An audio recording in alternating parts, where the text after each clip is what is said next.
Hello, 2025 എനിക്ക് നല്ലൊരു പണി കിട്ടിയിട്ടിരിക്കുകയാണ്. അപ്പോൾ കുറച്ച് റെസ്റ്റിലൊക്കെ ആയിരുന്നു, അതുകൊണ്ടാണ് വീഡിയോ ഇടാനൊക്കെ ലേറ്റ് ആയത്.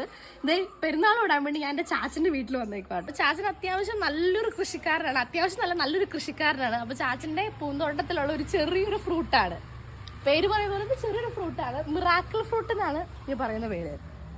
അപ്പോൾ ഒരു കായുണ്ട് ഇവിടെ, ഇത് ഈ പക്ഷികൾ മുഴുവനും പറക്കിക്കൊണ്ട് പോകും, കൊത്തിക്കൊണ്ടുപോകും. ഇതാണ് മിറാക്കിൾ ഫ്രൂട്ട്. ഇല്ലല്ല, ഇത് തിന്നട്ടെ, അമ്മ കാണിച്ചുതരാം.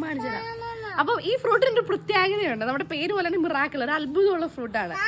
ഈ ഫ്രൂട്ട് കഴിച്ചു കഴിഞ്ഞിട്ട് നമ്മൾ എത്ര പുളിയുള്ള സാധനം നിന്നാലും മധുരമായിരിക്കും. ടെസ്റ്റ് ചെയ്യുന്നുണ്ട് റേച്ചിലെ. ഈ നാരങ്ങയുടെ ടേസ്റ്റ് എന്താണെന്ന് കാണിച്ചു തന്നെ നോക്കിക്കേ.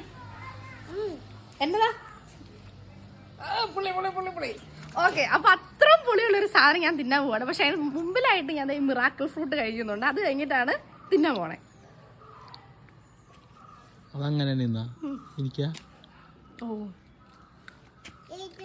ഈ ഫ്രൂട്ടിന് ചെറിയൊരു മധുരമൊക്കെ ഉണ്ട് കേട്ടോ.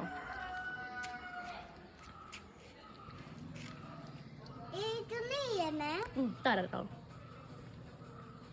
ഒരു കായുണ്ട്,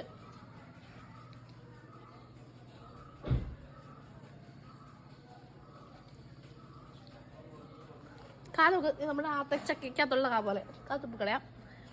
ഇനിയാണ് പരീക്ഷണം. ഞാൻ ഈ നാരങ്ങ മൊത്തം പിഴിഞ്ഞിട്ടൊന്നും ഇല്ല കേട്ടോ, നാരങ്ങയാണ്. നല്ല നീരുള്ള നാരങ്ങയാണ്. ഇതിന്റെ പോട്ടോ ഈശ്വര, എനിക്കൊരു പേടി. ഞാനിങ്ങനെ കണ്ടിട്ടേ ഉള്ളു, പക്ഷെ ഇതിനൊപ്പം തിന്നിട്ടൊക്കെ ഉണ്ട് കേട്ടോ. ഓക്കെ, ഇച്ചായനാണ് ഡൗട്ട്. ഞാനിങ്ങനെ പറഞ്ഞപ്പോ ഇച്ചായനെ വിശ്വാസമില്ല. ഓക്കെ, കഴിക്കാൻ പോട്ടോ.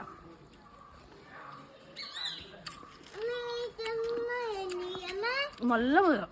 അങ്ങനെ അയ്യോ, എന്തൊരു മധുരം.